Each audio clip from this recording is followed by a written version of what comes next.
Olá, gente, tudo bem? Como estamos? Sejam bem-vindos de volta a mais um Círculo Ludovico. Espero que estejam aproveitando essa série de vídeos comentados sobre as obras publicadas pelo Clube Ludovico. Muito bom tê-los aqui. Depois deixem, por gentileza, algum aviso aqui nos comentários, me dizendo se vocês estão me ouvindo bem, por favor. É sempre bom dar uma confirmada antes de eu fazer aqui um longo discurso e depois ninguém está me ouvindo. Espero encontrá-los em paz. Enquanto o pessoal está chegando, aproveito para fazer os meus tradicionais recados paroquiais. Vocês estão me ouvindo? Vocês estão me ouvindo aí? Os meus recados paroquiais, o Círculo Ludovico, tudo jóia?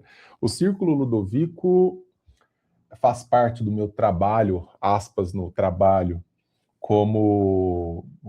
que bom que vocês estão me ouvindo, como embaixador do clube de livros. Para quem não conhece o Clube Ludovico, é sempre bom dar uma olhada no site, www.clubeludovico.com.br. Lá vocês vão encontrar os planos de adesão. E por que eu me tornei embaixador do Clube Ludovico? E autor do Clube Ludovico, o que prova que eu realmente tenho um apreço especial pelo clube, porque senão não teria colocado a minha própria obra para ser publicada lá. É um clube com o qual eu tenho afinidades principiológicas, porque nós tratamos ali de obras que dizem respeito à liberdade, numa perspectiva que ora é conservadora, ora é liberal, ora é libertária, mas sempre nesse espectro da defesa da liberdade. Então, eu faço esse convite a todos vocês. Se vocês forem aderir ao plano anual, vocês podem usar, eu vou até colocar o código aqui, o cupom, que o clube me ofereceu, na verdade ofereceu a vocês, Xavier Convida. Tá aqui, Xavier Convida exibir. Olha que lindo. Sem esse espaço aí, né? Coloquei um espacinho ali, Xavier Convida. E aí tem um desconto bem legal, tá? Anual. E vocês vão ter acesso a uma série de livros. Enquanto o pessoal chega, deixa eu mostrar alguns. Tem algumas preciosidades. Lá tem Thomas Sowell, Conquistas e Culturas.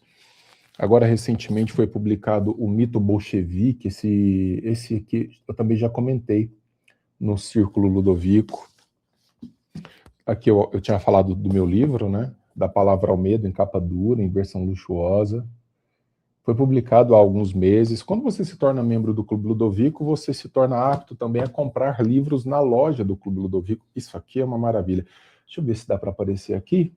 Deixa eu tirar esse negócio. Olha aqui, deixa eu ver. Cadê? Aqui, ó. Aqui, ó. Essa coleção é uma coleção dentro da coleção do clube, que são os livros da Ayn Rand. Apesar de que aqui em cima está a Sabedoria dos Estoicos, mas a obra da Ayn Rand, em boa medida publicada, esse daqui foi o mais recente da Ayn Rand, sempre em capa dura, assim, são muito, muito, muito bonitos para o novo intelectual, enfim. E o livro de hoje é essa belezura aí, A Busca pela Comunidade, de Robert Nisbet. Eu já vi alguém comentando aí que o livro do mês não está nada fácil, porque é uma leitura um pouco mais complexa, mas eu sirvo para quê? Eu sirvo exatamente para trazer a vocês, no Círculo Ludovico, que acontece todos os meses, né? Eu pego o livro do mês e faço um comentário geral. Se vocês olharem aí na descrição do vídeo, tem o primeiro link, vocês vão ter acesso ao materialzinho que eu vou ler, que é só uma parte final do livro, tá? Então, se vocês já quiserem ir baixando aí. E não se esqueçam, antes que a minha esposa brigue comigo, a Bárbara brigue comigo, de comentar. O que mais, amor? O que mais que eu tenho que falar? Apertar o sininho. Eu não sei, cadê esse sininho? tá por aí, clique no sininho. O que mais? Inscreva-se no canal, curta essa live, tudo isso ajuda bastante. Mas voltando à Vaca Fria, que é esse livro, A Busca pela Comunidade. Razão de ser do nosso encontro de hoje. Esse Robert Nisbet, ele nasceu no começo do século XX, ali em 1913, e morreu recentemente, em 1996. Nasceu em Los Angeles, teve a sua vida, basicamente, sua vida intelectual fortemente vinculada à Universidade da Califórnia, à Universidade de Berkeley. Lá ele fez a graduação, ele fez o bacharelado, ele fez o mestrado, fez o doutorado, enfim, ele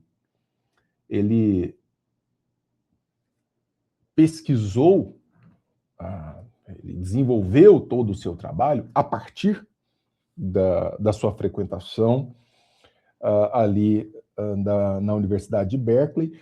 Depois, já no terço final da vida dele, ele foi professor da Universidade de Colômbia, aí já um professor mais conhecido, um pesquisador mais conhecido, mas a obra dele, por excelência, é exatamente a busca pela comunidade. Aliás, em clube. Que capa bonita, barbaridade. E aí eu não falo em termos de propaganda, não, porque eu realmente achei a capa.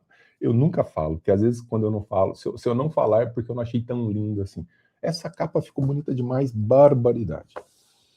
Qual que é a tese essencial desse livro? Para nós começarmos o nosso café.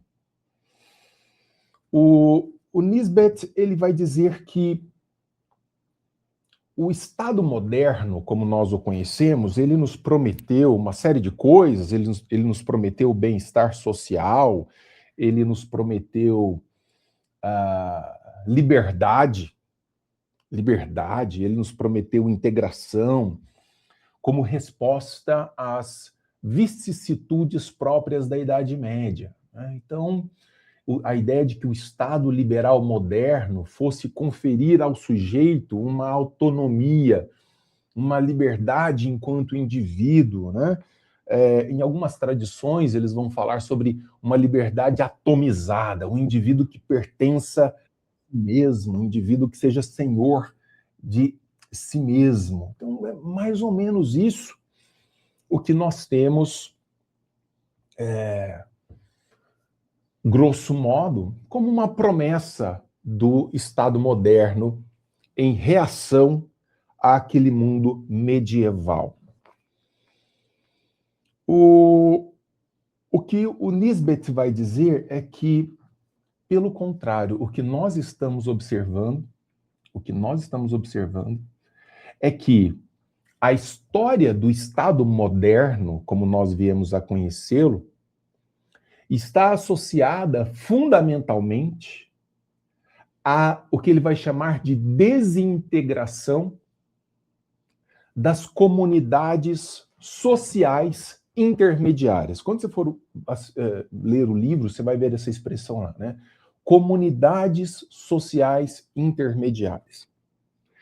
Que a modernidade, ao contrário do que prometeu, a modernidade destruiu a ideia de uma família mais extensa. Gente, eu não sei vocês, mas vamos colocar aí. Até muito pouco tempo, as famílias com as quais eu convivia, famílias que tinham no mínimo 4, 5 filhos, né? Falava em Natal, falava em festa, aquilo aparecia, nossa, tem um primo seu que está em coma, ele não vai poder vir. O cara vinha em coma, não tinha problema, aparecia todo mundo. Essa ideia de uma família extensa, de uma coexistência social. Então, isso, o Nisbet vai dizer, o Estado moderno foi dissolvendo aos poucos. A ideia de uma igreja local, para ele, foi desaparecendo. O que você tem? Estruturas religiosas centralizadas em numa espécie de ordem top-down, né? Você tem uma estrutura piramidal, aquela igreja lá do bairro, ela já não tem tanta autonomia para lidar com as comunidades, está tudo muito centralizado nas mãos de uma farta estrutura de poder lá do alto. Ele vai dizer, mesmo as corporações tradicionais, as comunidades regionais, aquelas comunidades de bairro, as associações espontâneas foram desencorajadas, né? Cara, eu quero morrer, moçada, eu quero morrer quando os caras começam assim. Olha, esses dias foi muito engraçado. Uma manicure me mandou uma mensagem. Sua avó teve 15 filhos. Olha lá. Tenho quase 35 anos de casamento e minha família é enorme. Meu marido e eu. Exatamente disso que a gente está falando. Esses dias, uma manicure, porque assim, eu tô na rede social, então eu converso com todo mundo. Uma manicure me mandou uma mensagem e falou assim: professor, o senhor sabe os caminhos para a gente abrir para a gente formalizar um sindicato das manicures aqui na cidade, não sei o quê. E aí eu falei, moça, você quer isso para quê? Você quer destruir seu trabalho? Você quer acabar com sua profissão? Essa mania de jogar tudo na mão do Estado, de centralizar tudo na mão do Estado. Cadê as nossas organizações espontâneas? Aquelas que surgiam para nós resolvermos o problema do bairro sem ter que recorrer à estrutura pública, à formalização, a carimbo. Acabou tudo. Não faz isso não, você vai destruir o seu trabalho aí com essa mania de regramento formal do trabalho, né? Então, o Nisbet, ele vai dizer assim, olha, essas coisas, as famílias maiores, que são o que ele chama de comunidades sociais intermediárias, ele vai dizer, isso era o núcleo estrutural de pertencimento primário da nossa vida. E quando nós começamos a perder contato com essas coisas, nós ficamos socialmente órfãos. E diante dessa situação, né, de dissolução das estruturas orgânicas da sociedade, dessas que faziam a mediação entre nós, a gente quer buscar tutela, a gente quer buscar identificação. Bom, se não é mais aquela familhona que me identifica, se não é mais a estrutura, nós temos lá o Instituto Sociedade da Lanterna, né? Que a gente conversa espontaneamente, é um sistema que se organiza, que tem uma ordem própria, as pessoas se encontram, elas tem gente espalhada no mundo inteiro, dá uma sensação de pertencimento. E isso a gente perdeu em larga medida. A gente está muito fechado em casa, a gente está muito fechado em pequenos grupos, às vezes só ali, como você disse agora, né? Marido, mulher, eventualmente um filho, quando tem. Nós não somos seres isolados, nós precisamos do contato. E na ausência desse contato orgânico, vou dizer aqui, comunitário, o Estado tomou conta. E o Estado passou a ser a nossa identificação. Só que o Nisbet vai dizer, isso é péssimo. Isso é péssimo. Porque, na verdade, essa sensação de pertencimento, agora escorada no Estado, deu ao Estado poder demais. Deu ao Estado poder demais. Controle demais. E os resultados têm sido horrorosos. E é muito interessante que logo na abertura do livro,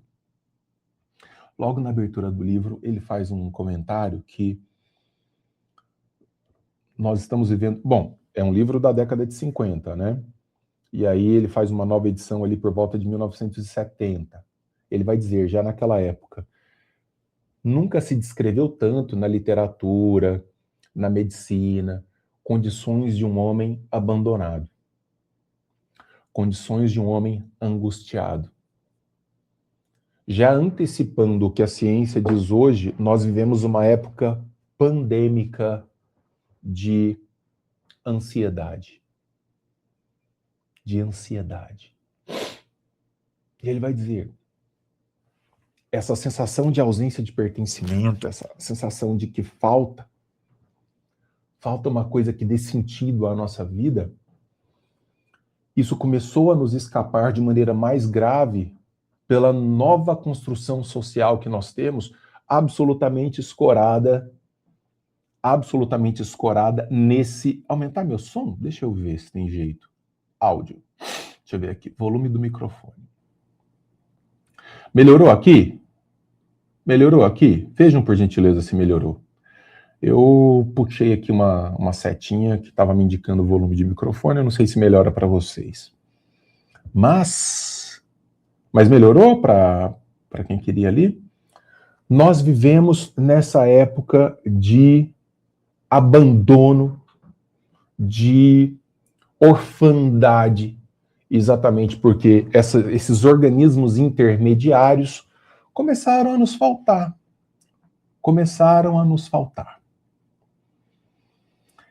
E aí o Nisbet vai dizer que a necessidade da comunidade, a necessidade da vida comunitária é tão fundamental quanto a necessidade de liberdade.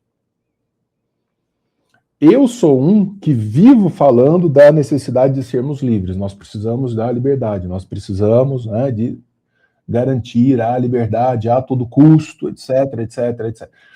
Ele vai dizer o seguinte, fala, olha, ok, mas essa liberdade, ela só pode ser realmente experimentada numa vida em comunidade.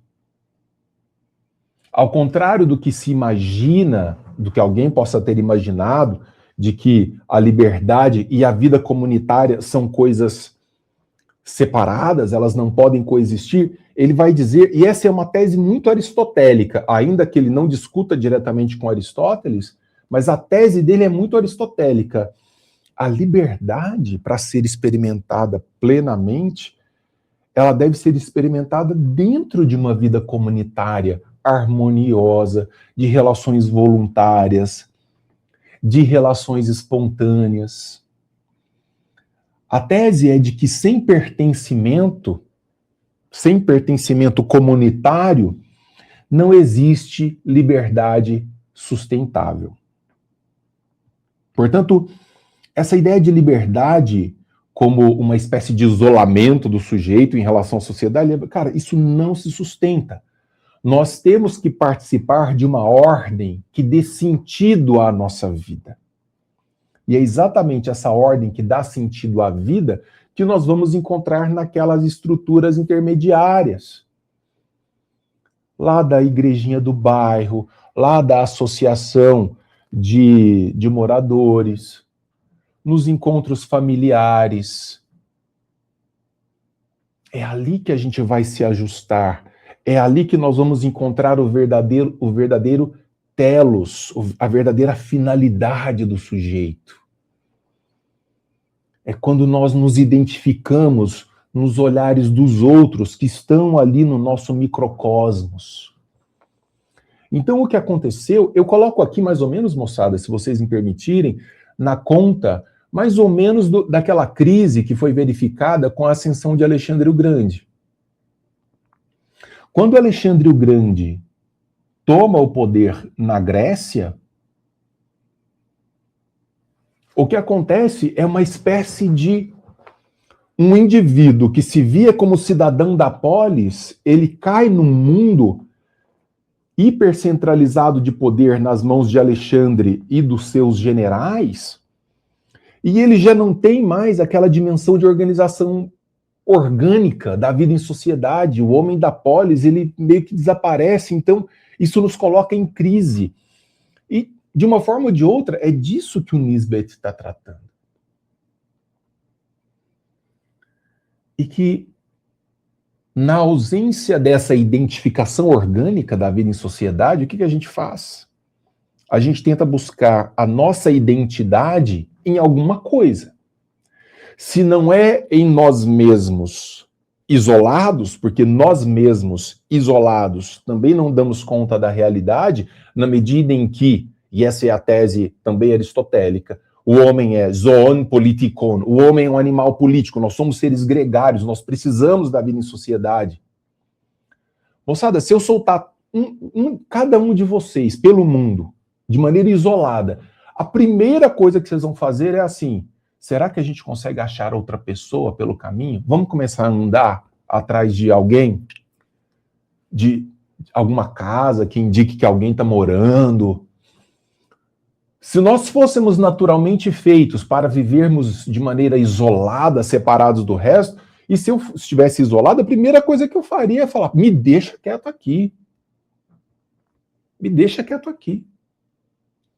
Não, eu quero estar no meio das pessoas. Só que qual é o grande problema? Peguem a tese do livro. É que a vida social faz sentido na sua organização espontânea. Naquelas relações cotidianas que nós, por um tempo, tivemos e que agora já não temos mais. O Estado moderno artificializou a relação orgânica, que não é mais orgânica. E daí o Estado moderno começa a trabalhar com um tipo de regime totalitário que não precisa ser chamado assim. É uma democracia totalitária. É uma democracia totalitária. O que nós estamos vivendo hoje, para Nisbet, é uma democracia totalitária. Mas o que significa uma democracia totalitária? Não, o totalitarismo não precisa de armas, não precisa de coação, não precisa de violência. Não, não mais. Você se vale da aniquilação do intelecto das pessoas, você se vale de um discurso de propaganda e você se vale de uma absorção ideológica que coisifica o homem.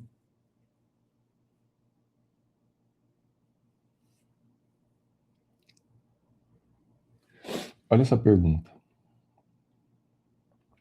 E o papel da escola nesse sentido? Não é uma instituição do Estado que força as pessoas a irem, uma comunidade forçada? Claro. Eu, antes de entrar aqui, até a Zaira, que está aqui acompanhando a live, ela me mandou um post da minha querida amiga Ana Maria Camargo, que faz um estudo belíssimo sobre processos educacionais no Brasil e no mundo, o que funciona, o que não funciona. E ela comentava sobre uma entrevista, né, Zaira? Depois me coloca o nome da especialista aqui, por gentileza, Zaira, que eu não vou me lembrar. Me falava de uma entrevista de uma das maiores estudiosas do fenômeno da educação no Brasil, que não é a Ana Maria Camargo, nesse caso, é uma professora das antigas. E a mulher meio que jogando a toalha, tá? Meio que jogando a toalha, dizendo o seguinte, falando: olha, educação, escola, universidade, vocês esqueçam. Uma das maiores estudiosas de educação no Brasil. Vocês esqueçam. Porque está tudo ideologicamente tomado, ninguém se preocupa com resultados reais.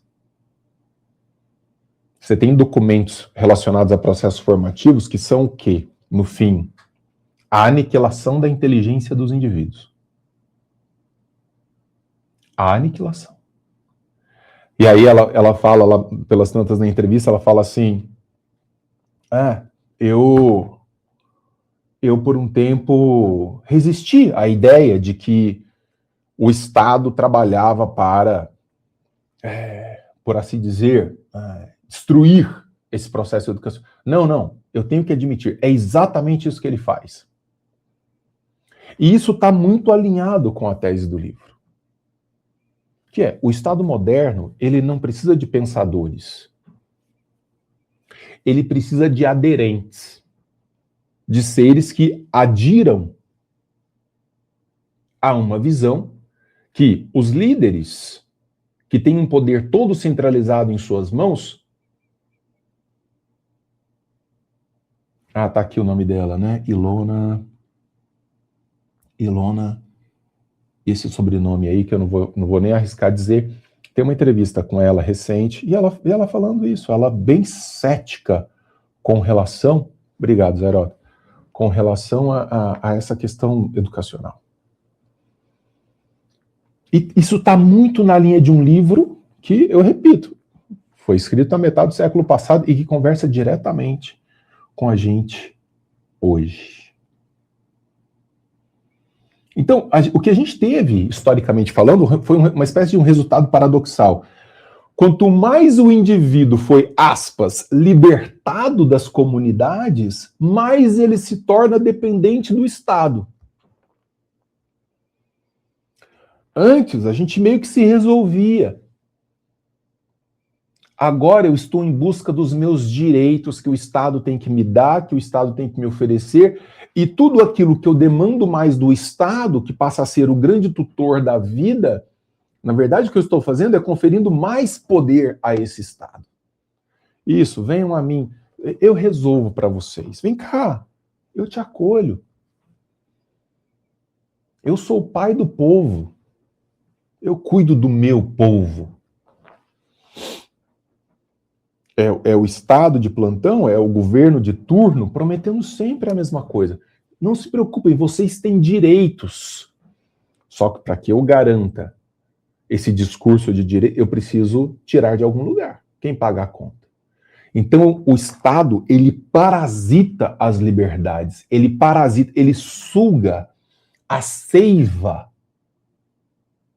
do sujeito. Ele destrói a liberdade do sujeito. Mas prometendo o seguinte, eu vou cuidar de você. Deixa comigo, você tem o SUS. Deixa comigo, você vai ter agora. Cara, tem umas coisas. Você vai agora, no momento em que eu faço esse bate-papo com vocês, mais de 80% das famílias brasileiras estão imersas em dívidas terríveis, impagáveis muitas vezes. E aí o Estado vai te fazer um grande favor, porque o Estado é seu amigo. Ele vai deixar você pagar as suas dívidas com 20% do seu FGTS. Mas o que é o meu FGTS, meu Fundo de Garantia por Tempo de Serviço? É o meu dinheiro que o Estado recolhe a revelia da minha autorização lá na base, coloca no bolso dele, gasta como quer, do jeito que bem entende, e depois ele me concede o favor de me deixar pagar com 20% do meu FGTS as dívidas que eu fiz.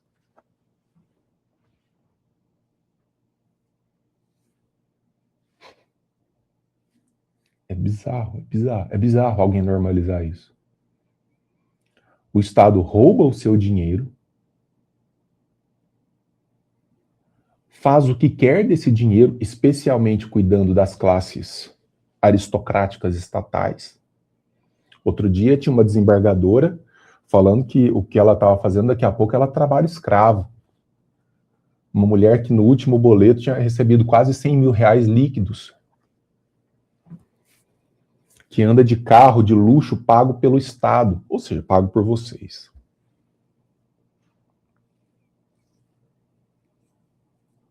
Mas eu cuido de você. Deixa que eu cuido. E daí eu volto àquele argumento inicial dele. Nunca se falou tanto em uma gente angustiada, em uma gente esvaziada, em uma gente ansiosa. Metade, mais, tá? É mais. Mas eu vou bater por baixo aqui. De tudo que você ganha na vida como trabalhador, vai para o Estado.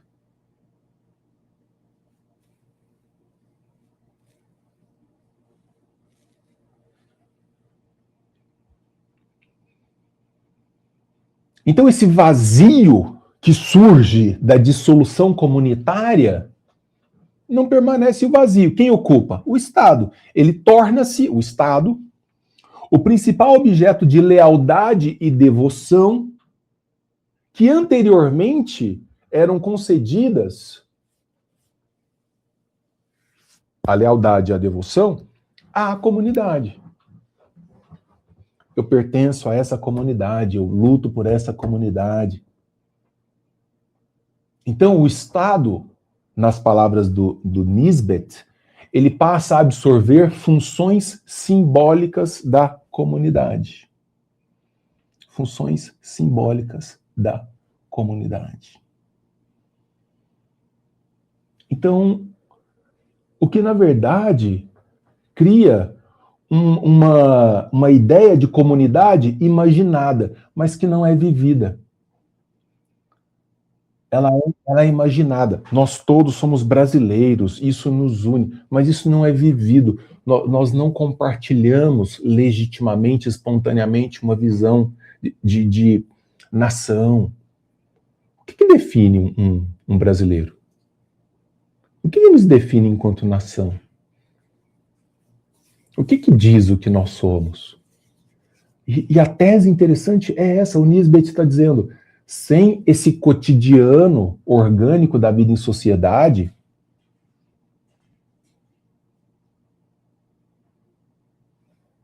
o Estado promete uma espécie de condição de paternidade, mas é uma paternidade vazia, oca, diante da qual você não tem qualquer forma de apelo.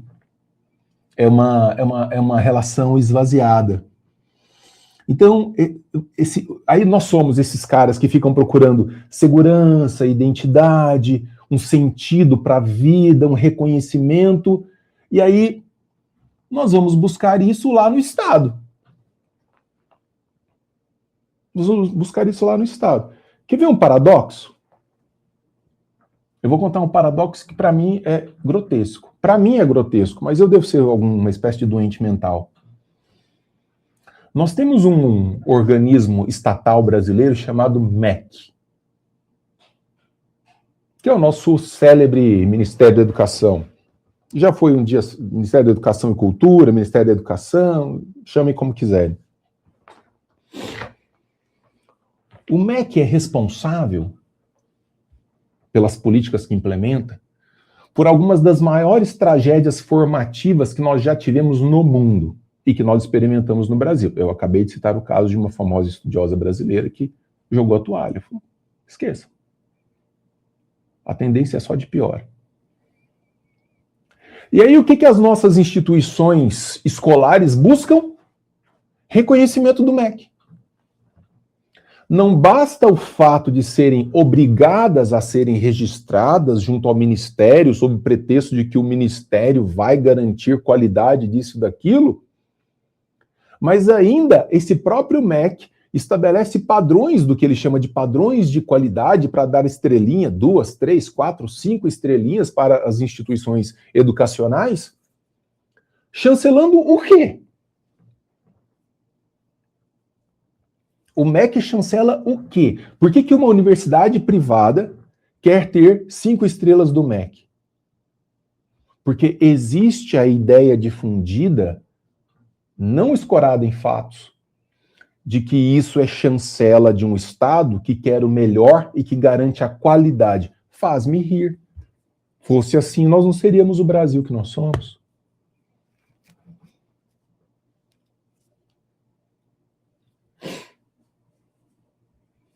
Às vezes o pessoal me pergunta lá no Instituto Sociedade da Lanterna, não, vai formalizar junto ao MEC para emitir diploma? Nunca, enquanto eu vivo, for.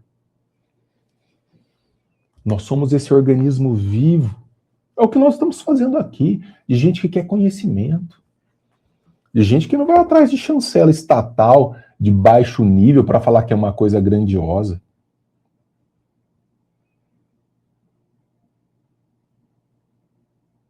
Então, nós não temos mais a ideia da autoridade construída socialmente, reconhecida socialmente. O que você tem é poder.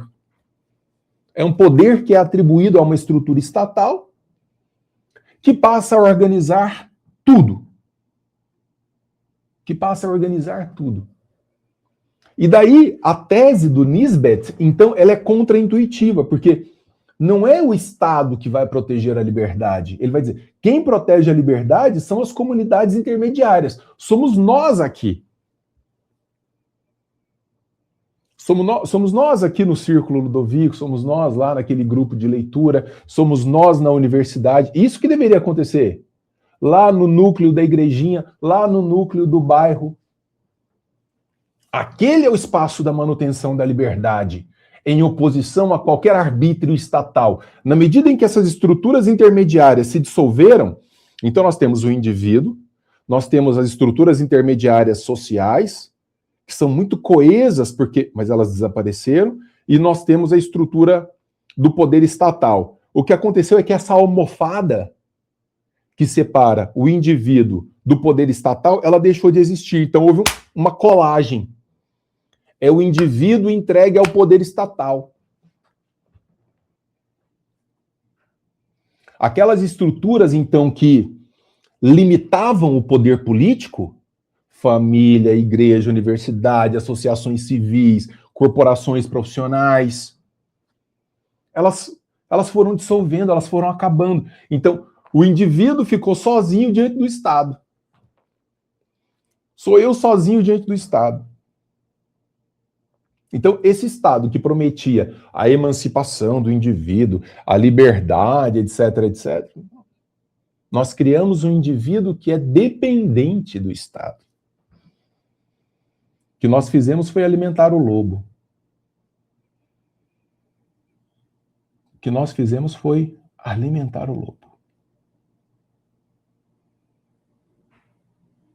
E agora nós estamos numa situação terrível.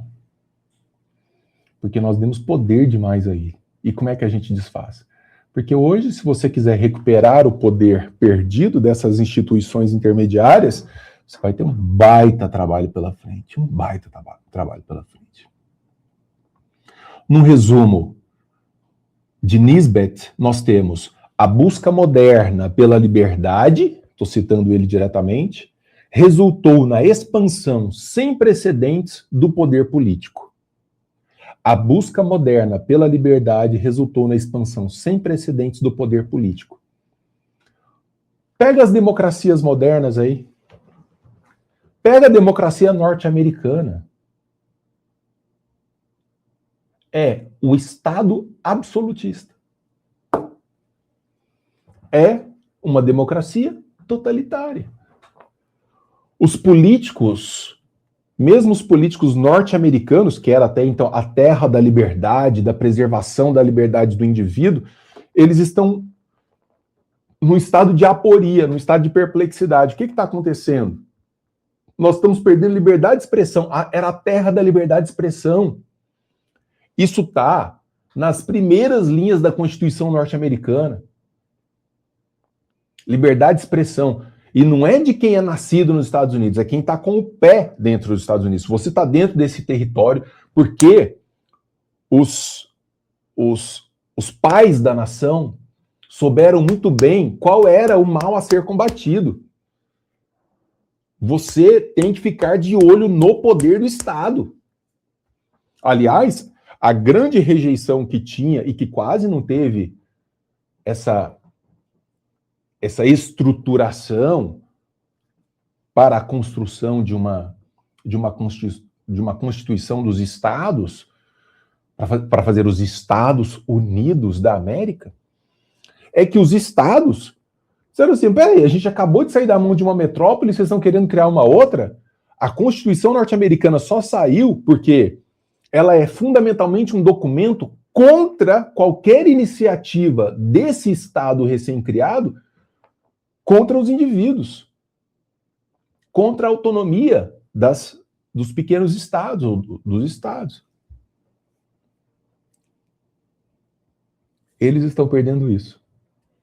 Já é uma realidade nos Estados Unidos da América. Caça à palavra, a liberdade de expressão, caça às liberdades individuais. No Brasil eu nem vou falar. Mas isso está no mundo. Isso está no mundo.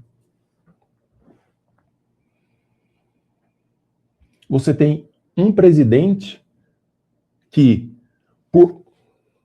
numa democracia liberal, numa democracia, assim dita liberal, você tem um presidente que acorda um dia e fala assim, quero entrar em guerra com o país tal. Declara guerra. Não, mas isso vai afetar a economia do mundo inteiro. Não, mas eu quero. Basta falar aí que eu estou protegendo o mundo de um grande mal.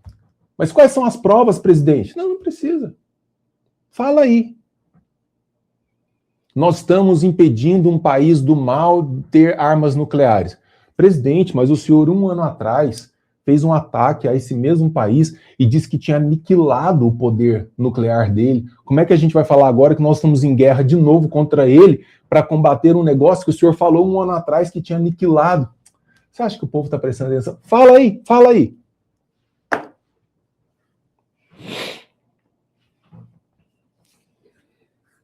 Loucura, né?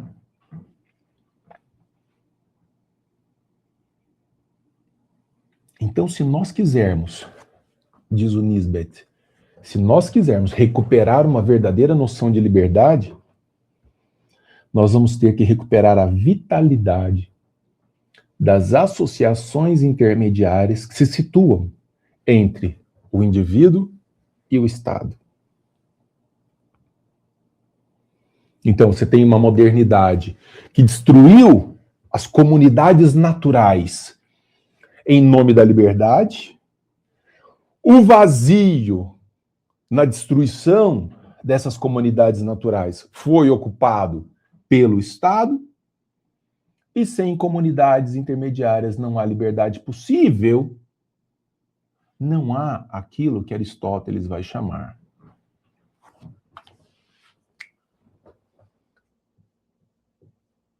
koinonia, que é esse senso de... Vocês leem? Conseguem ler aqui no quadro? Esse senso de comunidade, de pertencimento, essa coisa orgânica.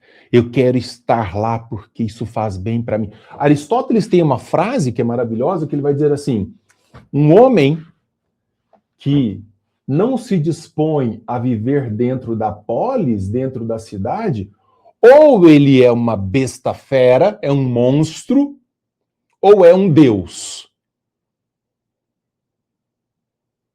Só um deus tem autonomia, e aqui é claro que a linguagem de Aristóteles é analógica, só um deus poderia viver fora da cidade. Ou só um homem que seja uma besta fera. Mas um homem naturalmente concebido, ele busca koinonia, ele busca essa vida na sociedade. Como é bom poder sair aqui da minha casa, ir ali a um shopping, tomar um sorvete que alguém fez. Porque eu não vou fazer sorvete em casa. Vestir uma roupa de um alfaiate que construiu essa roupa, porque eu sou professor de filosofia. Então a vida em sociedade, ela resolve uma série de problemas e ela dá significado à nossa existência. Hoje, nós perdemos o senso de telos, de finalidade, de para quê. De para quê.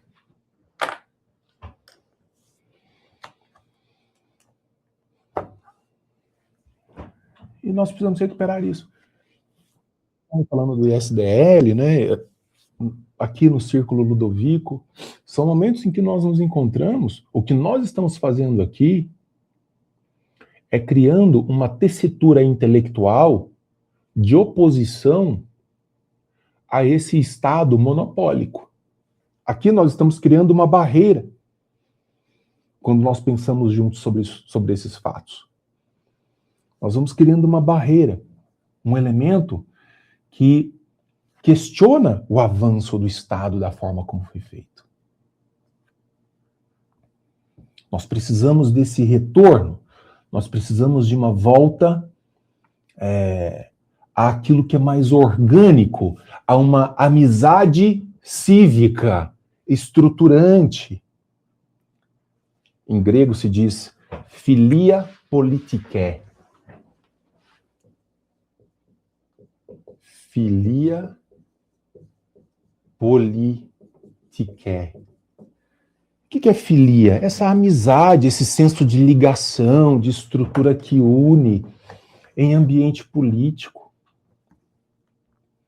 Nós precisamos desse retorno se nós quisermos nos entender e afastar esse mundo que hoje nos angustia, que pesa contra nós, Onde é que está o sentido da vida? Onde é que está o sentido de tudo que eu estou fazendo? Por que ele vai dizer, num determinado momento do livro, ele vai dizer que essa modernidade criou indivíduos obcecados.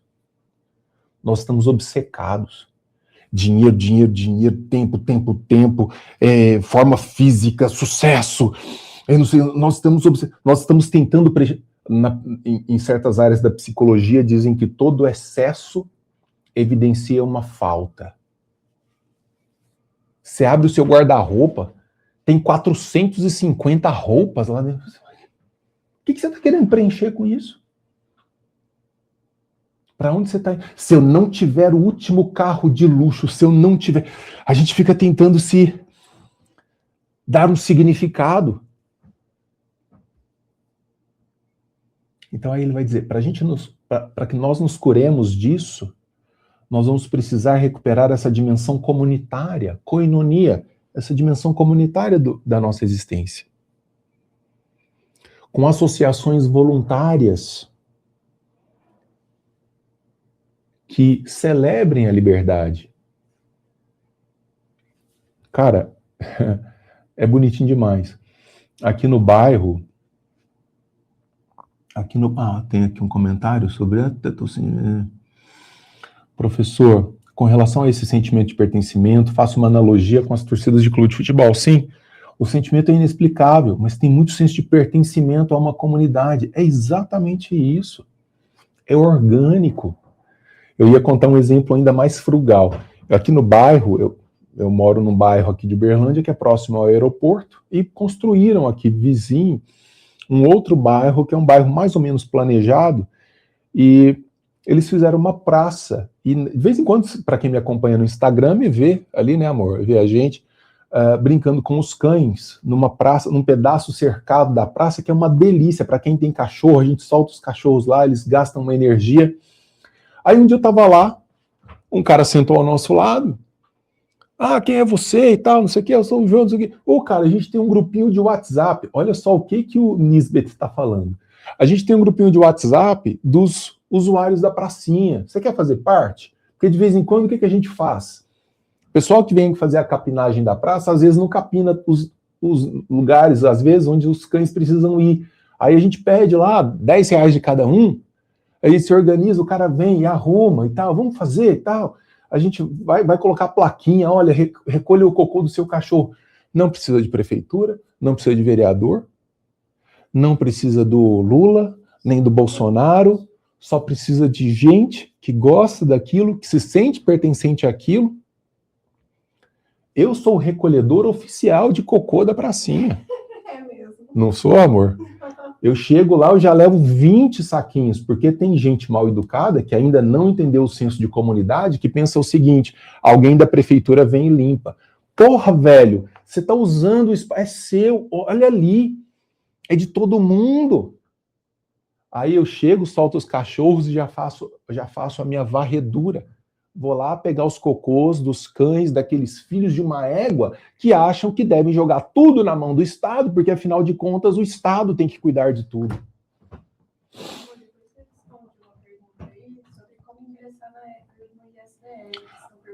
Ah, tá. Depois eu vou dar uma olhadinha nas perguntas aqui, tá, pessoal? Depois eu puxo as perguntas aqui e respondo. Deixem só eu dar vazão à minha indignação, porque, olha, eu vou te falar. Então, é claro que existe em Robert Nisbet uma certa sensação, a gente pode classificá-lo como um conservador, tá? Mas ele não é um conservador ideológico. Ele não é um conservador ideológico, antes pelo contrário. Ele é aquele conservador que vai dizer o seguinte, cara, o que funcionou na vida? Aquilo que nos uniu organicamente. Aquilo que fez com que nós compartilhássemos visão de mundo. O conforto que vocês sentem fazendo parte do Clube Ludovico, o conforto que vocês sentem fazendo parte do Instituto Sociedade da Lanterna, de falar assim, puxa, cara, aqui eu posso falar o que eu penso, eu não sou vigiado, aqui eu faço reflexões que fazem sentido para mim. Na verdade, o que nós estamos fazendo nesses espaços é isso aqui. É uma amizade, é um link que organicamente nos liga. e que recuperam o sentido de finalidade do porquê que eu acordo. Então nós temos ali um dos autores que mais influenciaram o Nisbet foi o sociólogo Durkheim, Emile Durkheim. E o Durkheim vai falar sobre a solidariedade social como estrutura moral, dessa questão da solidariedade que nos liga. A vizinha está doente. Não tem que chamar o não sei o que. Cara, pega o carro aqui, ó, leva lá, fazer parte da vida em sociedade. A gente está isolado. Você mora num prédio, você não sabe quem é ninguém. E pior, você não sabe quem é ninguém e prefere não saber. Não, eu quero ficar longe de problema. Porque as coisas não são resolvidas mais internamente, elas são resolvidas agora por estruturas centralizadas. Então a obra de Nisbet, que é uma obra da metade do século XX, de metade do século passado, ela antecipou algumas coisas que nós estamos vendo com muita frequência. Isolamento social crescente. Nós estamos ficando socialmente mais isolados. Nós não fomos feitos para ficarmos nessa situação. Eu não coloquei aqui, né? Zoon politikon. O homem é animal, zoon politikon, político. Isolamento para nós é péssimo. Nós estamos cada vez mais institucionalmente dependentes do Estado. Você não consegue mais, hoje, vou dar um exemplo besta, entrar no avião e falar assim, hoje eu quero ir para os Estados Unidos, aí dos Estados Unidos, se der na telha, eu vou para a França, aí da França eu vou... Não, não é assim não.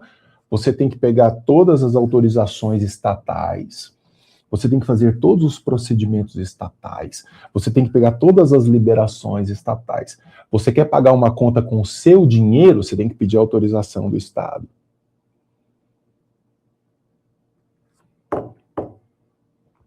Você quer dar uma formação educacional, formal, para o seu filho? Chancela estatal. Não, mas eu quero educar o meu filho. Aqui, homeschooling. A gente vai pegar no bairro, vários filhos, várias crianças, a gente vai para o ginásio do bairro e nós vamos contratar um professor da coisa. O Estado vai falar assim, o que mais você quer? Você quer um croissant? De jeito nenhum. Nós vamos proteger o seu filho. O seu filho não é seu, meu amigo. O seu filho é do Estado. A formação do seu filho não é sua responsabilidade. Não, isso aqui foi muito bem lembrado. Agora, para você se hospedar, você vai entrar, não é isso? Pelo Gov, para você ir para se hospedar, você vai entrar pelo Gov. Isso é grave. Isso é grave. Porque você parte do pressuposto de que são homens maravilhosos conduzindo elementos da sua privacidade. Tem uma entrevista que até o meu amigo Girão me mandou outro dia, de um comediante inglês, um comediante britânico, falando sobre liberdade e sobre privacidade.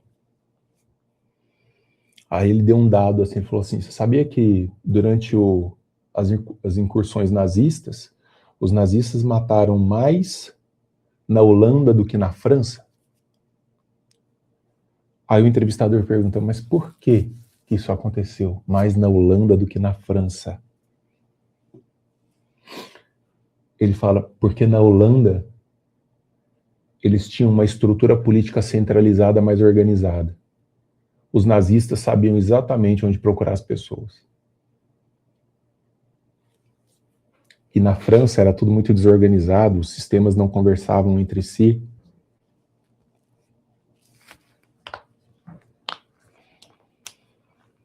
Você está sendo vigiado o tempo inteiro. Pela sua inteligência artificial, pelo seu computador, pelas câmeras do bairro, tudo, tudo. Os movimentos que você vai fazer. E daí você funciona, não por liberdade, você funciona por concessão estatal. Tudo é concessão estatal. Você quer agora entrar no hotel? Você tem que entrar pelo gov.br, não sei o que, não sei o que. Cara, mas é tudo para te proteger.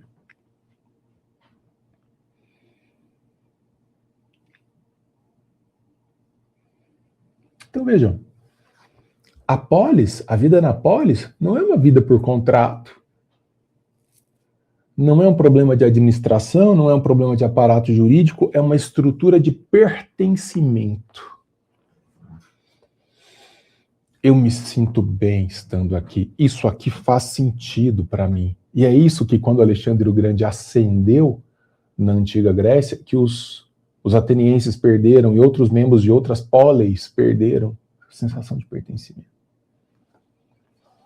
A gente cai numa espécie de niilismo muito perigoso. Vocês sabem de onde vem o termo niilismo, né? Vem do latim nihilo, que significa o nada, a nadificação. Eu estava falando aqui agora com a Bárbara sobre os nossos títulos eleitorais, passou uma propaganda na televisão, macetando, você tem que fazer o seu título eleitoral. Você já atualizou o seu título eleitoral? Título eleitoral, não sei o que. Se você não tiver título eleitoral, você não tira passaporte. Logo, eu não deixo você viajar se você não tiver com título eleitoral. E aí eu te multo, e aí eu não sei o que. Aí a Bá me olhou assim com ar de descrença e falou assim, a gente nem vai votar esse ano, né, amor? É o sentimento de quem teve a sua individualidade cooptada por estruturas burocráticas de poder e de um esvaziamento do sujeito. Vai adiantar, vai estar na mão de um podre.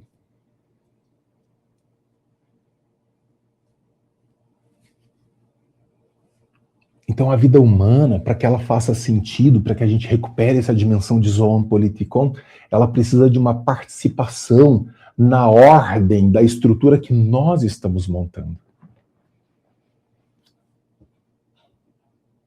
Puxa, eu faço parte disso daqui. Tem uma colaboração real minha nisso. Você vai votar? E você experimenta isso quando você vota? De verdade, você fala assim, estou mudando os rumos do meu país? Ou querem acreditar nisso? É uma pergunta. E aí tem uma frase do Nisbet que meio que resume a natureza da obra dele. A necessidade de comunidade é tão fundamental quanto a necessidade de liberdade. A necessidade de comunidade é tão fundamental quanto a necessidade de liberdade.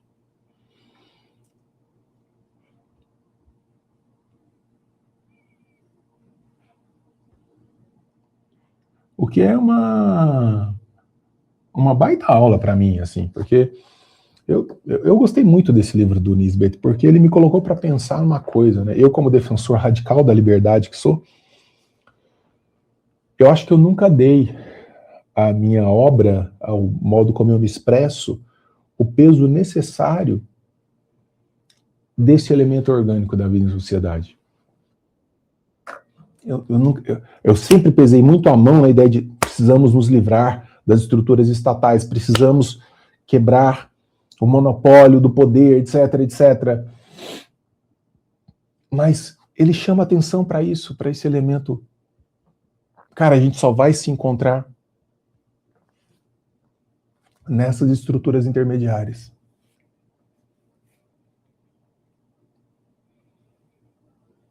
E é engraçado, eu não sei se acontece com vocês. Você sabe onde eu me sinto feliz fazendo o que eu faço? Que eu me sinto assim, falo assim, cara, isso que eu estou fazendo faz completo sentido? Quando eu estou aqui. Quando eu estou aqui. Quando eu estou no ISDL. Quando eu estou nos espaços organicamente constituídos, buscando um registro mais alto nosso, uma vida intelectual mais... Ai, cara, eu fico feliz da vida. Que é, por exemplo, o que tinha que ser a minha universidade, as universidades em geral. Que é o que tinham que ser as universidades em geral.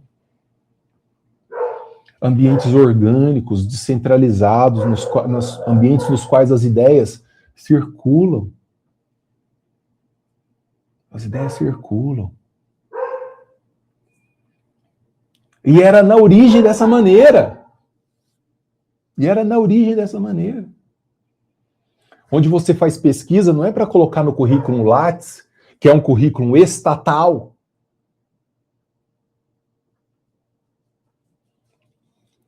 Cara, dá vontade de chorar. Você pega os parâmetros de produção do MEC e da CAPES, que são órgãos estatais de produção de ciência, deveriam ser, de organização dos processos educacionais, eles criam o currículo Lattes, que é um currículo do pesquisador. Lá você vai colocar as suas principais contribuições intelectuais, um artigo publicado, um livro publicado, etc, etc. E na hora de avaliação dos programas de pós-graduação e de graduação das universidades, certos itens têm mais peso do que outros. Um artigo tem mais peso, não sei o que. Eu vou falar para vocês, os maiores cientistas da história, os maiores pensadores da história não seriam pesquisadores de alto nível no Brasil hoje.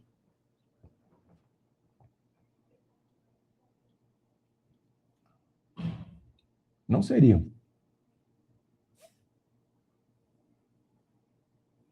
Newton seria um pesquisador de baixo nível na CAPES hoje. No CAPES. Ou no CNPq, MEC. Einstein publicou pouco para os padrões MEC. É uma loucura como nós ficamos submetidos a determinações estatais que dizem vão garantir qualidade, vão garantir entrega, etc, etc. Então nós começamos a ficar na dependência. Não é mais aquele experimento orgânico da vida em sociedade, é uma dependência das estruturas estatais. Quando as comunidades naturais desaparecem, o Estado ocupa seu lugar. É isso que tem acontecido.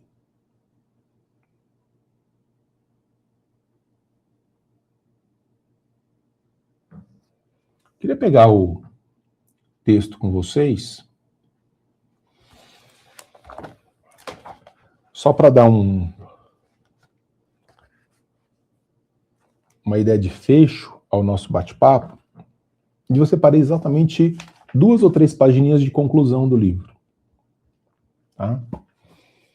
De novo, é um livro extraordinário, é um livro de estudo, portanto, quando você for ler este livro, não é um livro para ler na praia, assim, claro, você pode ler na praia, você lê onde você quiser, mas ele é um livro que vai precisar mais de, às vezes é bom você ter o celular ao lado, às vezes ele traz algumas informações do tipo, de acordo com o autor fulano de tal, aí você puxa lá no Google ou no chat, quem é o autor fulano de tal, principal linha de pensamento, para que você vá se situando melhor, tá? Então, mas é uma obra fantástica. No texto que eu mandei para vocês, está assim: atualmente estamos suspensos, por assim dizer, entre 2 mundos de lealdade e associação. De um lado, e em parte para trás, está o mundo histórico, em que as lealdades à família, à igreja, à profissão, à comunidade local e às associações de interesse exercem, ainda que ineficazmente, persuasão e orientação. Isso meio que ficou para trás. Essas organizações voluntárias da vida em sociedade. Bom, sabe o que eu lembrei agora? Vocês se lembram na época da pandemia que os serviços de saúde, para variar, não conseguiam chegar até as comunidades, até as favelas do Rio de Janeiro. Então não estava chegando, porque o sistema estava tão atolado, e aí os moradores imediatamente se reuniram, quando eles perceberam, não dá para contar com o Estado, os moradores se organizaram e montaram dentro da favela, pagando por ambulâncias privadas para cuidar da saúde das pessoas que estavam ali.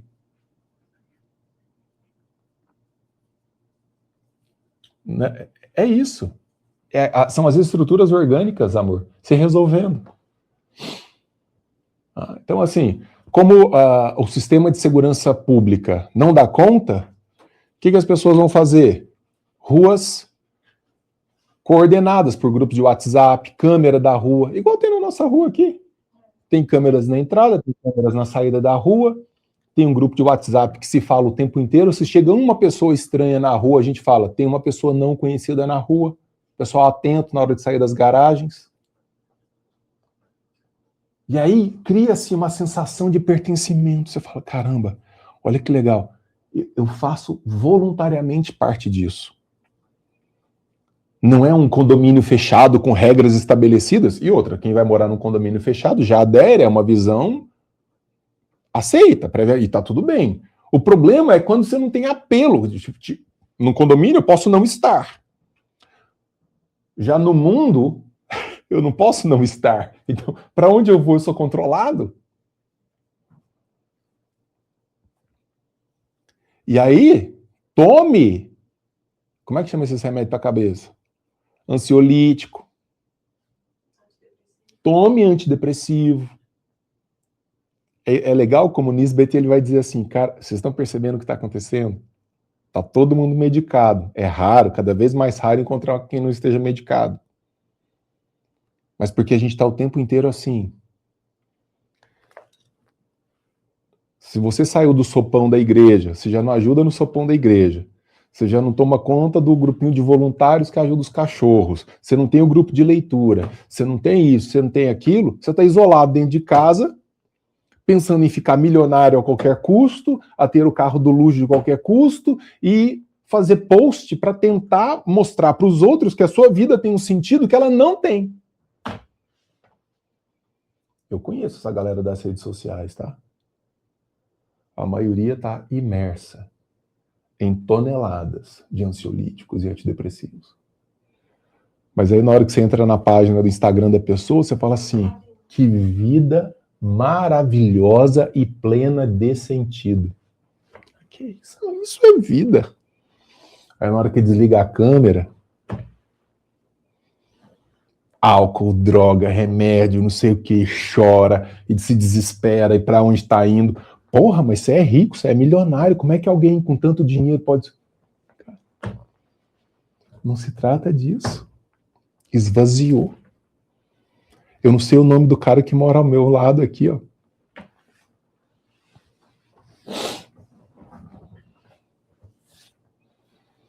Não, esse comentário aqui, o Estado está alucinando com possibilidade de apagão, né, e tal.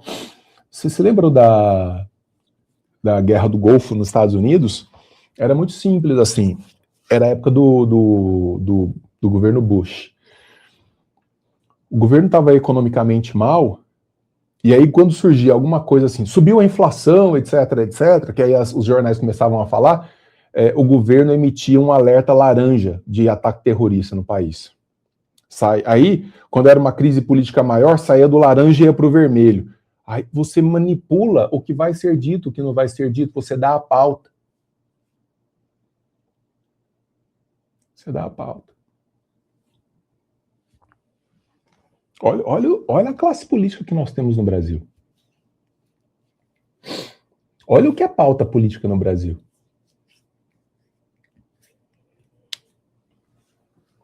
Mas não é só aqui. Isso está assim no mundo.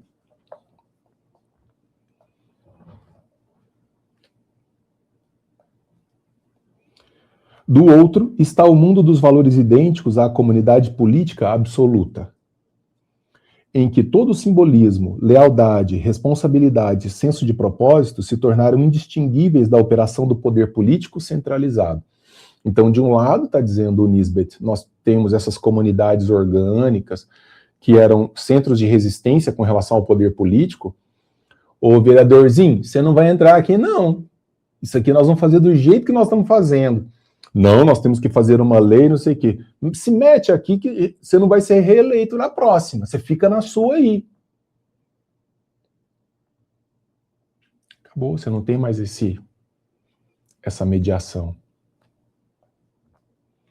Nas democracias ocidentais, passamos em parte para esse segundo modelo, que é de centralização do poder político no Estado. Mas não saímos totalmente do primeiro. Ainda tem alguns ecos das estruturas orgânicas. Especialmente em cidades pequenas, mas mesmo nas cidades grandes, pessoas que tentam se encontrar. Você vai em São Paulo, por exemplo, tem as feiras que unem as pessoas que saíram lá do extremo norte do país e foram construir a sua vida, do nordeste, foram construir a sua vida, do sul. São as pessoas que buscam de novo um cheirinho de casa, de pertencimento. Nós somos essas pessoas aí. Nós somos essa gente.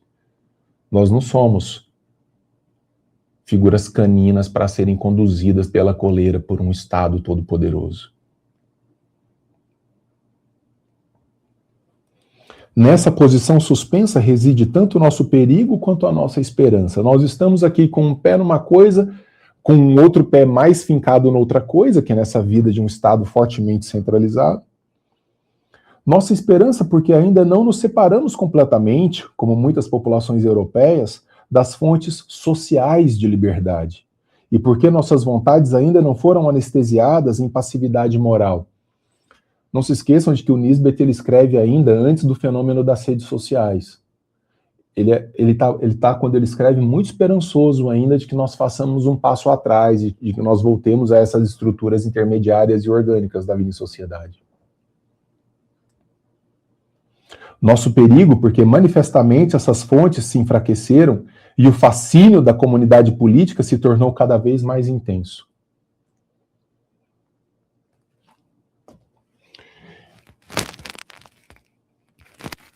Eu pego os nomes das pessoas que estão liderando as corridas eleitorais para todos os cargos no Brasil esse ano,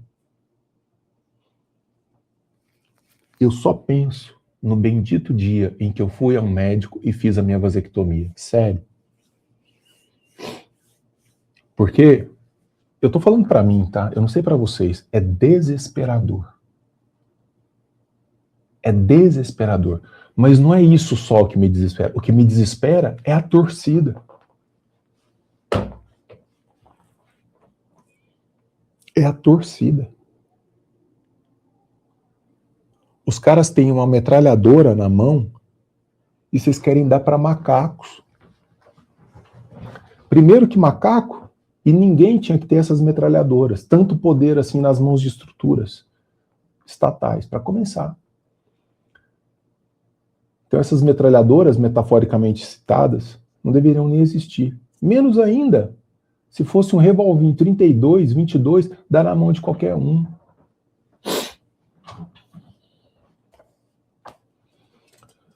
Não, mas e aí, o que você faz? Escrevo livro infantil, faço parte de Clube Ludovico, faço parte de SDL, escrevo, falo, faço podcast, não sei. É a minha tentativa de contribuição. Fala assim, cara, nós estamos conferindo poder de coisas que não deveriam ter tanto poder. Nós precisaríamos dar um passo de um voto de desconfiança a estruturas que têm tanto poder. Como é que nós aceitamos que essas pessoas conduzam as nossas vidas assim? Nós pegamos as pessoas mais intelectualmente inaptas da nossa comunidade e colocamos para liderar e conduzir e cercear as nossas liberdades. Como é que alguém pode achar isso normal?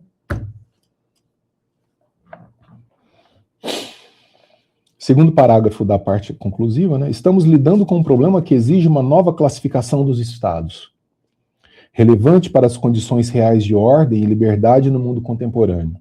Os rótulos tradicionais, esses que a gente vive aí, lendo em jornais, assistindo em redes sociais, democrático, republicano, capitalista, socialista, tornaram-se quase tão arcaicos quanto as antigas classificações de monarquia e aristocracia. Você sabe o que o Nisbet fala uma hora que me foi um soco no estômago? Ele fala assim, todas as democracias, praticamente todas as democracias modernas ou contemporâneas são socialistas.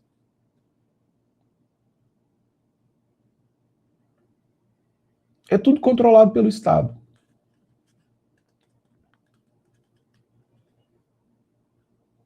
Tudo. Ah, você quer abrir um clube do livro? Ah, mas não é assim. Ô moço, eu vou abrir um clube do livro, eu vou editar livros e vou vender livros para as pessoas interessadas nesses livros. Elas vão fazer uma assinatura voluntariamente, ninguém força ninguém a nada, e vão receber em suas casas todos os meses um novo livro. Não, mas não é assim. Você tem que fazer o seu registro, você tem que ter um CNPJ, você tem que ter uma conta PJ, e aí você tem que contratar um contador que vai fazer todo o trabalho tributário, porque você acha que o dinheiro que você receber, afinal de contas, você vai ficar trilhardário com o clube de livros, não é isso? Então nós temos que pegar lá 30, 40, 50% do que você vender para os cofres públicos. Mas Estado, além de tudo, eu tenho que recorrer aos Correios, que é um sistema monopólico de disparo de encomendas que está quebrado em não sei quantos bilhões, custa entregar, a gente está tendo dificuldade, não sei o quê. Não, mas calma, isso é uma outra coisa. Pague. Pague. Depois a gente vai ver como é que funciona o resto. Porra. Último parágrafo dessa 311. Que valor tem hoje as diferenciações na extensão dos eleitorados, na frequência das eleições, na participação das massas na política? O governo do povo, pelo povo e para o povo, apesar de toda a sua veracidade como uma posição abstrata, torna-se quase irrelevante quando todos os despotismos se baseiam na aquiescência, na concordância das massas, e onde todas as artes da propaganda política são empregadas para fincar as raízes do governo na consciência e na participação popular. Ou seja, você não basta ser escravo, você tem que gostar de ser escravo, você tem que defender a escravidão. Tem que pagar imposto mesmo. Tem que dar poder ao político mesmo. Eu autorizo.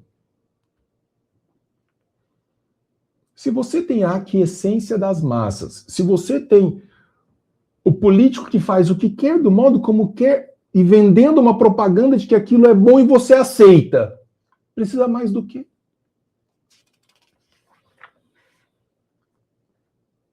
Igualmente ilusório e irrelevante é o socialismo.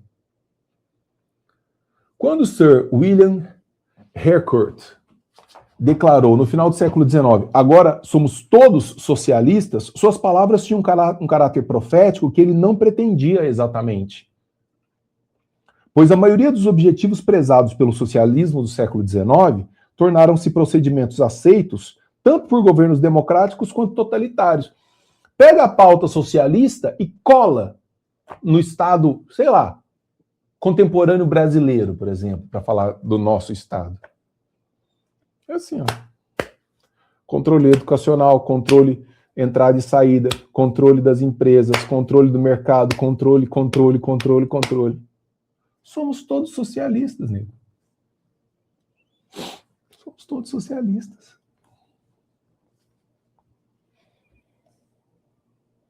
Pois a maioria dos objetivos prezados pelo socialismo do século XIX tornaram-se procedimentos aceitos tanto por governos democráticos quanto totalitários.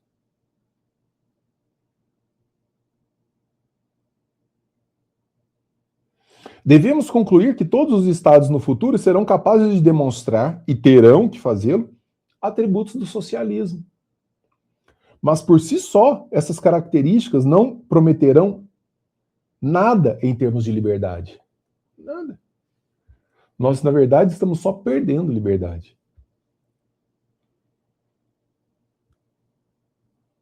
Tem uma estrada que me leva de Uberlândia a São Paulo, de vez em quando eu faço de carro, moto. E aí, de vez em quando, e é uma estrada que você pode conversar com qualquer engenheiro de trânsito. Segura, 140 por hora, nesses carros de hoje em dia, segura. Mas em alguns lugares eles colocam 90 km por hora.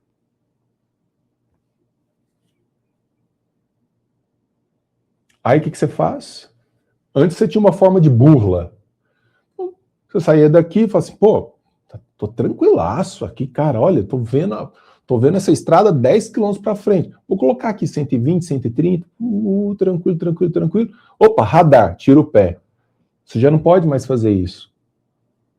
Na hora que eu saio no trevo, um radar lê a minha placa e vai fazendo cálculo matemático para ver a média da velocidade até eu chegar em São Paulo. Aí em São Paulo, na hora que eu chego, já tem vários lugares fazendo isso, tá? Faz uma média, a sua média foi 95 km por hora. Multa. Loucura. É o controle absoluto. Não basta você ter que colocar o seu filho inscrito, matriculado numa escola ruim. Ele tem que ir lá e responder presença, e se ele não responder presença para ser doutrinado em sala de aula por um professor que é analfabeto funcional, que é um porta-voz de uma ideologia estatal, você vai responder na justiça. Quais são os termos que distinguem as sociedades livres das não livres no mundo contemporâneo? O simples fato de formular essa pergunta já revela a pobreza do vocabulário político atual nesse aspecto. Ainda utilizamos palavras e expressões extraídas de uma época em que o léxico da liberdade tinha uma relação significativa com a ascensão do povo na política e com a emancipação dos indivíduos nas estruturas sociais herdadas. Na verdade, não dispomos hoje de um conjunto de termos evocativos que correspondam à nossa realidade da mesma forma que as palavras povo, indivíduo, mudança correspondiam às realidades ali no século XVIII, no século XIX. O que nos diferencia hoje, sociedade democrática, livre, sufrágio universal, das sociedades controladas?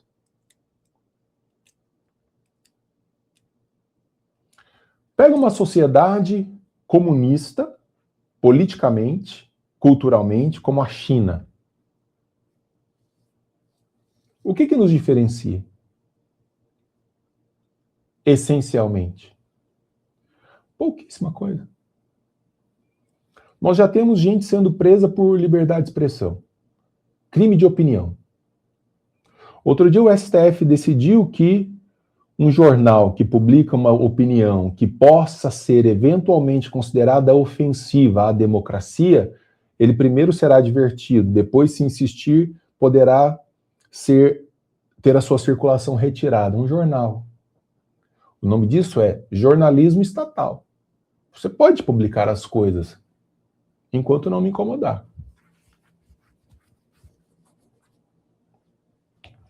Eu tô lá no Antagonista, na revista Cruzoé. Outro dia, minha querida amiga Madeleine Laxo, recebeu da Advocacia Geral da União uma... Como chama isso? Vou chamar de uma advertência por algumas falas dela.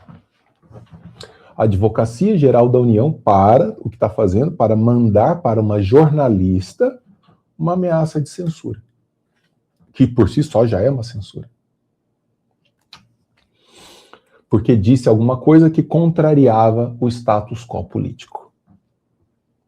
Notificação extrajudicial, né, Zarota?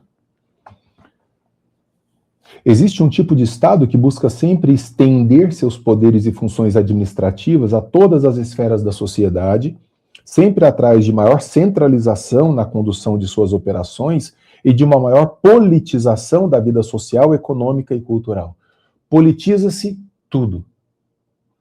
Você faz uma quermesse no bairro da sua cidade, é uma quermesse que ou ela é de direita, ou ela é de esquerda, ela é bolsonarista, ela é lulista, ela tem que ter o prefeito, tem que ter o vereador, tem que ter fazendo campanha política.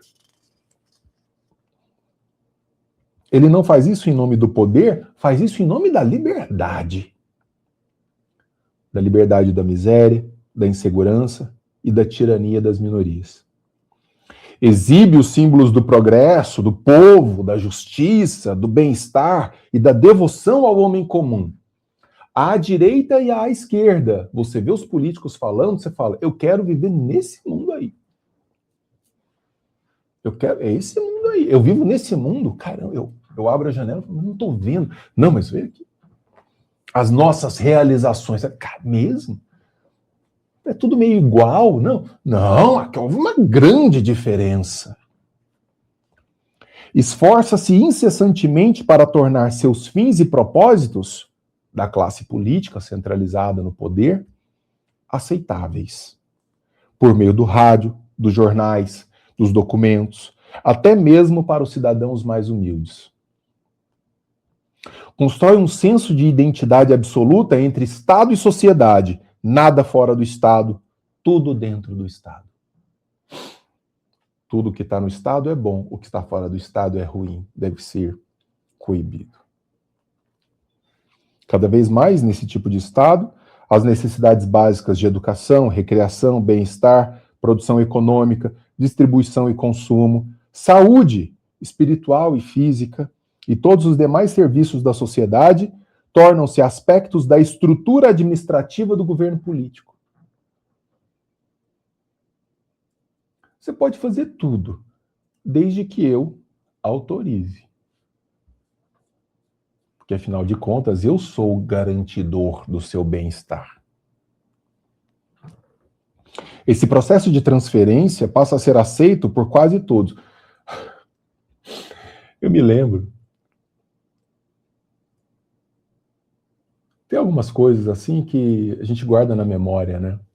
Eu nasci numa cidade razoavelmente pequena aqui de Minas Gerais, e eu não sei se minha mãe tá aqui na live, não sei.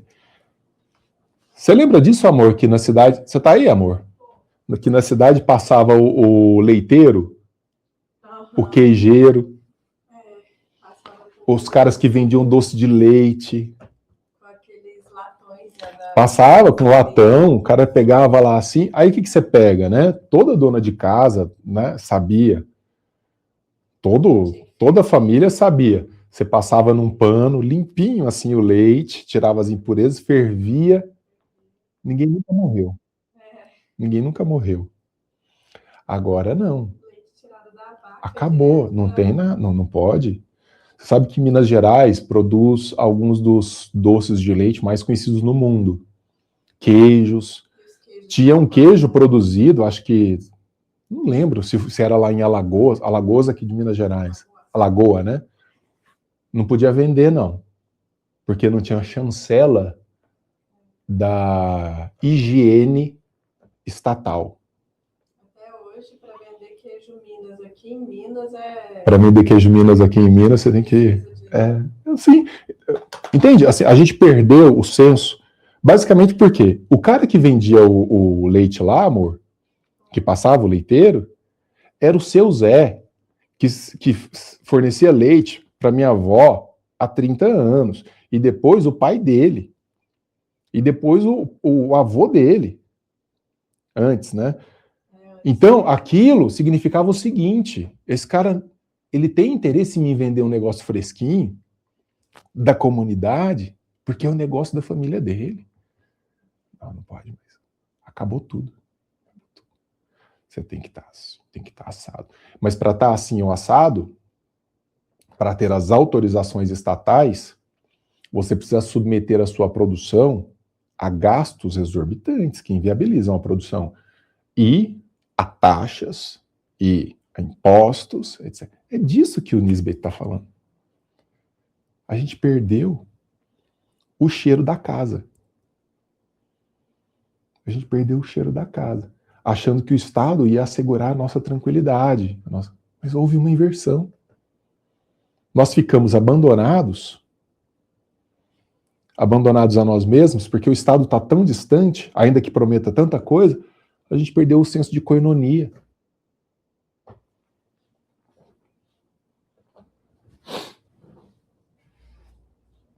Era muito gostoso, né, gente? Era aquele cheiro da infância, era o ambiente do bairro. O moço do picolé que passava fazendo... Moço do picolé.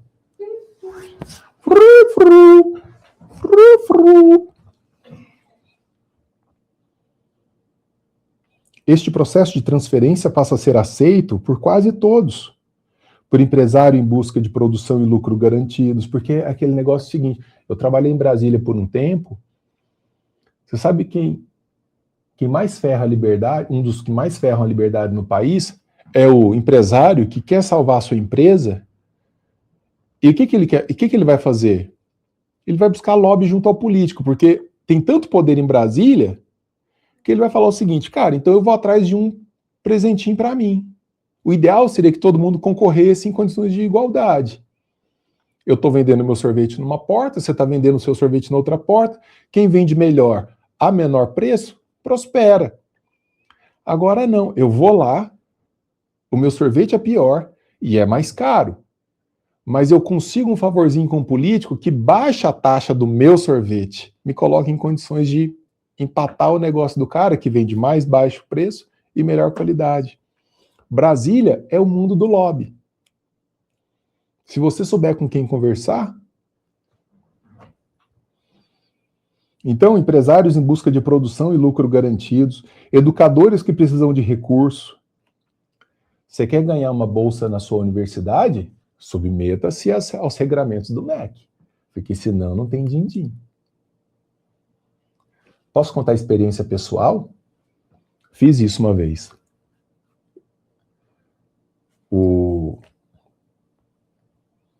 Um aluno fez uma pesquisa que era sobre um autor defensor da liberdade. Não foi aprovada a bolsa. Eu falei, você vai fazer exatamente o mesmo projeto mudando o autor. Você vai colocar Karl Marx e vai citar as obras do Marx. No próximo edital nós ganhamos a bolsa para ele. O mesmo projeto. A gente só mudou os nomes dos autores.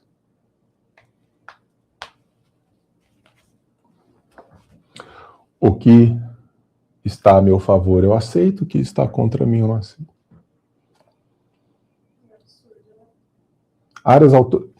Só ler essas linhas aqui. Áreas autônomas da economia, da educação e de outras esferas da cultura diminuem constantemente.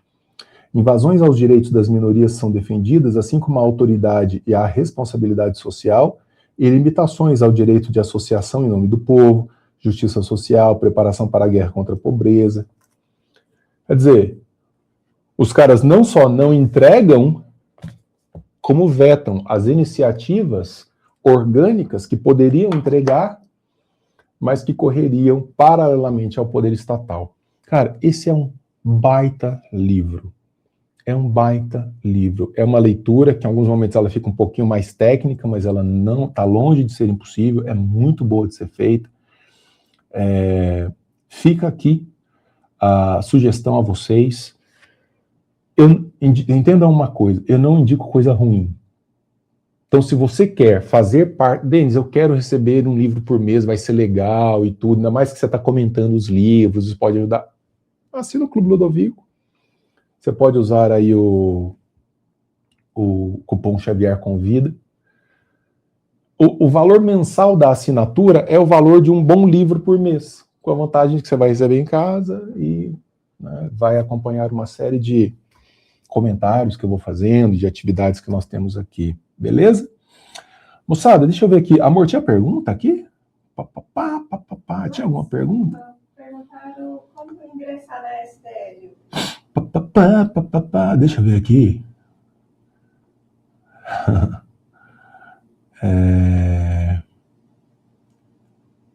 Rose, obrigado pela doação. Fez uma doação aqui de uma graninha pra gente.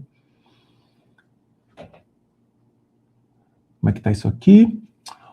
Ontem um amigo disse-me que a amiga dele, aos 65 anos, foi sozinha fazer medicina na Colômbia. Em pouco tempo era chefe de uma república de estudantes com idioma semelhante. Os iguais querem ir com os iguais. A gente quer se sentir parte. Nós somos assim. Agora, quando isso se torna uma coisa artificial, isso pesa muito.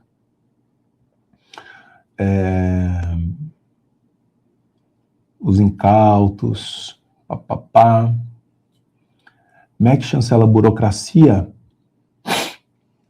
e protocolos inúteis, que mantêm continuidade da ignorância e idiotia do povo. É exatamente isso. Você sabe de onde vem esse termo idiota? Não, Thales, se você pular aqui, você vai quebrar tudo, meu filho. De onde vem esse termo idiotia, idiota? Vem do grego idiotés. Você sabe quem é o idiotés no grego? É aquele cara que vivia à margem da sociedade. Que vivia à margem da... Seu idiota é o que está fora daqui, da coinonia. Todo mundo percebeu o quanto isso aqui é importante, o quanto isso aqui é bom. Não, esse cara é o idiotão, que é o que está à margem, é o que funciona separadamente.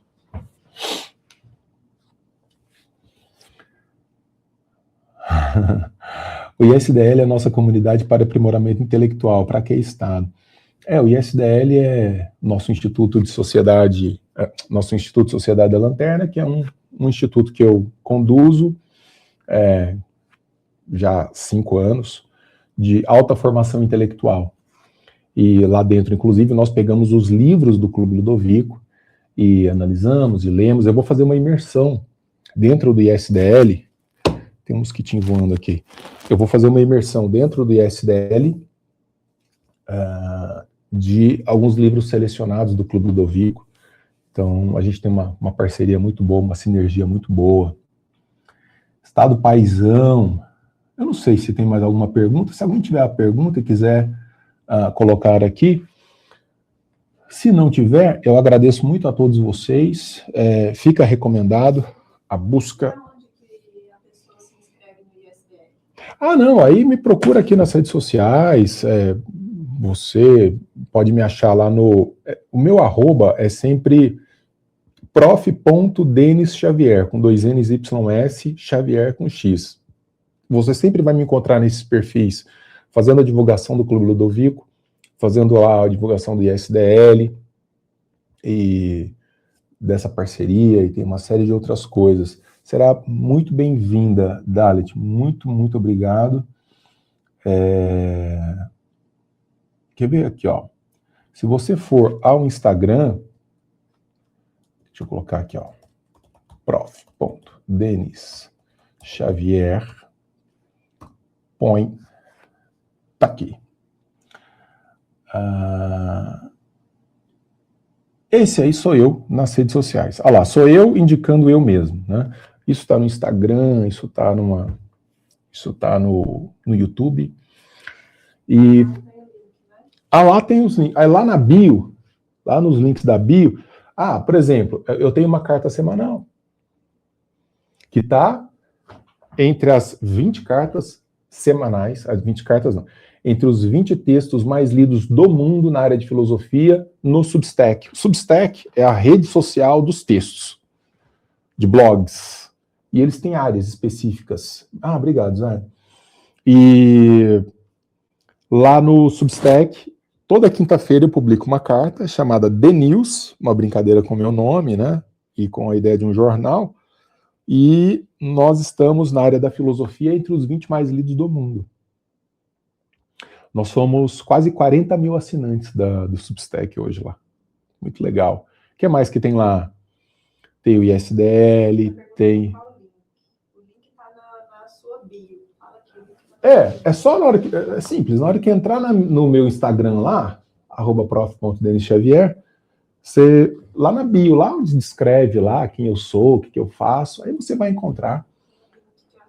Tem o link de acesso ao ISDL, tem o link de acesso ao Clube Ludovico. Assinem o Clube Ludovico, porque eu estou sempre comentando o Clube Ludovico, é muito importante. Eu quero fazer um estudo mais aprofundado, viu? Não sei se o Clube Ludovico está me acompanhando aqui hoje. Deixa eu mudar essa câmera aqui. Do Sowell. Eu quero fazer... verdade, Zairota, Cara, eu trabalho muito, né? Eu trabalho muito, amor. Por que eu não sou milionário? Acho que... Porque você trabalha muito. Tem uma peça de teatro do Brecht sobre Galileu. Não sei se vocês já viram essa peça maravilhosa. É do Brecht sobre o Galileu. Aí chega uma hora que o Galileu está conversando com o assistente dele e numa crise econômica desgraçada. Aí... O Galileu fala assim, eu trabalho tanto, eu estudei tanto, como é que eu não fico rico? Aí acho que é uma fala do assistente, fala assim, porque o senhor trabalha muito, estuda muita coisa errada. Mexendo com ciência, com pesquisa, não é isso que vai te dar o dinheiro.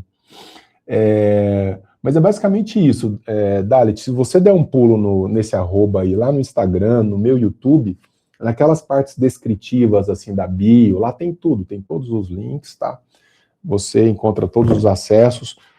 Nós estamos hoje em mais de 15 países, com gente, com um espaço de tudo que importa para o Nisbet. Filia politiqué. Dessa união, desse bate-papo rico, de leitura de boas obras, vida filosófica, os livros infantis. Tá até um aqui em cima da mesa aqui, os livros infantis de filosofia, enfim, tem muita coisa. Beleza? Thales, diga tchau. Bom resto de feriado para vocês, aproveitem, assinem o Clube Ludovico, E daqui a pouco nós temos mais um Círculo Ludovico, eu vou avisando a vocês, tá bom? Obrigado, gente. Beijo muito carinhoso. Fiquem bem em pé.